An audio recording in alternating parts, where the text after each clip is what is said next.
Coco Martin, Julia Montes, kailan kaya ang palitan ng Aido? Batang Quiapo, hakot award sa PAFTA.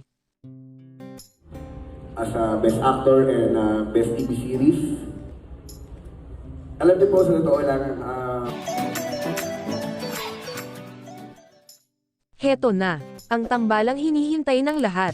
The long wait is over, dumating na ang project na aabangan lalo na sa mga loyalistang supporters ni Coco Martin at Julia Montes. Finally, magsasama ang dalawa sa isang TV series na may titulong, Si Gabo. Naghihintay ako ng right project para sa pagsasama namin ni Julia, say ni Coco sa panayam niya. Ito rin naman ang gusto talaga ni Coco at Julia, isang action series o pelikula pero mukhang series ang gusto dahil may nakaabang ng script at anytime ay pwede nang mag-taping. Kaya tinapos na ni Coco ang taping ng Batang Quiapo, weeks ago pa, pero mapapanood ang series hanggang March 13. Hiling ni Coco na sana suportahan ang Si Gabo, tulad ng pagsuporta ng lahat sa Batang Quiapo.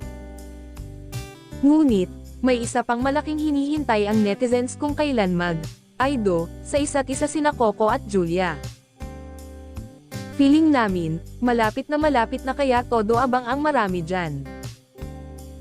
Samantala, isa pang dahilan kung bakit sobrang saya ng puso ngayon ni Coco ay dahil nasungkit ng Batang Quiapo, ang major awards sa kauna-unahang Philippine Arts, Film, and Television Awards, PAFTA, na ginanap noong Sabado, ika-21 ng Pebrero.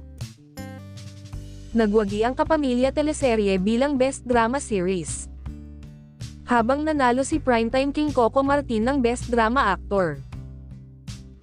At si Maris Racal naman ay ginawaran ng Best Breakthrough Performance Award.